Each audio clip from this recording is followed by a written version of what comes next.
Kako zagotovimo, da bodo naši spletni tečaji za samostojno učenje zanimivi in interaktivni. Hvala, Maruša tukaj iz edogodek.si.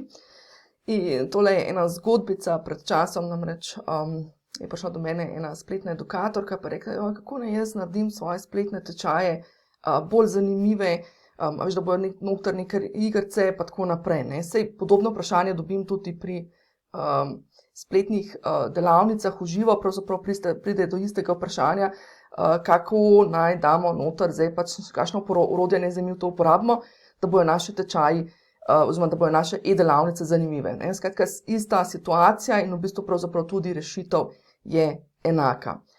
Rešitev ni v orodjih, skratka ne rabimo, čeprav seveda obstajajo in jih tudi uporabljamo, ampak to ni prvi korak, da vzamemo neko orodje, pa samo nekaj naredimo, zato da bomo nekaj dali noter. Ne? Temu se rečejo blinki zadeve, ne? Ki jih ne maramo, pač shiny pa blinki, pač svetleče in kako se že reče, in moteče zadeve.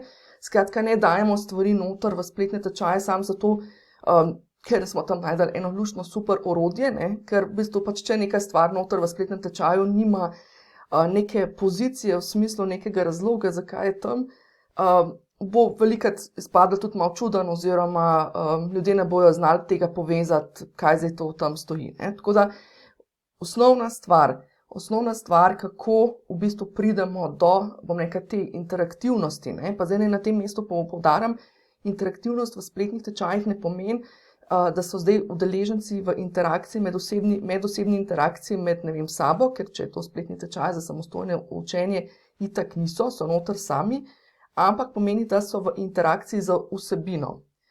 Če ste že predelali moj brezplačni spletni tečaj oziroma ali pa e-priročnik spletni tečaj od A do Ž, ste noter itak zasledili interaktivnost, govorim o tem, da pač da so v interakciji z vsebino na ta način, da pač nekaj v zvezi z vsebino naredijo potem, torej naredijo, nekaj občutijo ali doživijo, torej feel, ali pa o njej razmišljajo, torej think, torej let me feel, do ali think, ne? Torej vključi me na tak način. In zdaj iz kje to izhaja, ne? Mislim, kako zdaj mi pridemo do tega. Čist simple. Če bomo imeli pravo strukturo, oziroma če se bomo spletnega tečaja lotili tako, kot se zagre, to se pravi, da štartamo pri tem, da delamo strukturo in bo ta struktura nas peljala, bom rekla, sama struktura nas bo peljala do tega, da bomo mi pravzaprav že in razmišljali kot spletni edukatorji, ko pripravljamo tečaj, bomo razmišljali, kako vsebino strukturirati na tak način, da bo v bistvu interaktivna, zanimiva, ne? In pa peljalo bo do tega, da bo tudi udeleženec imel na koncu en konkreten rezultat. In če stvar pelje človeka k rezultatu, torej smo rekli, ljudje grejo na izobraževanje zato, da nekaj pridobijo oziroma da nekaj, bom rekla, da nekaj znajo narediti. Ne? To se pravi, da nekaj znajo ali spremeniti, ali narediti, ali urediti, ali kakorkoli že, pač nek rezultat. In če bo celotna vsebina, ne rečem, podrejena temu, to se pravi, če bo celotna vsebina prilagojena temu, da mi udeleženca peljemo do rezultata preko nekih aktivnosti, ne pa da ga samo filamo tam z goro informacij, potem bo spletni tečaj že sam po sebi interaktiven, zanimiv, v angleščini temu rečejo engaging, skratka bomo dosegli tisto, kar bi mi sicer dosegli z enimi fancy orodji, ki pa jih seveda lahko vključimo, če podprejo to izkušnjo. Skratka, orodja, tudi sama uporabljam recimo konkretno H5P orodje, oziroma Lumi Education, lahko pogooglate, so interaktivna orodja oziroma orodja, ki nam omogočajo, da naredimo interaktivna gradiva, neke vrste igric in tako naprej. In tudi to lahko seveda vključimo v naše spletne tečaje. Ni potreba, da imamo mi tam samo neke video lekcije, pa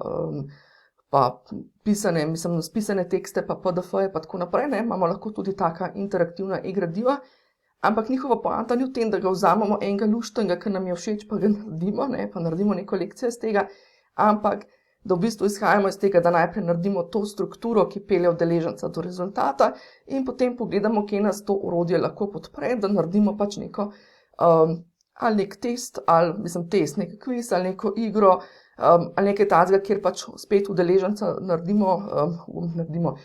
ga postavimo v pozicijo, da je pač engagean oziroma da je vpet v situacijo oziroma da je angažiran in v stiku s to, v interakciji s to vsebino usvaja torej te nove veščine in nova znanja.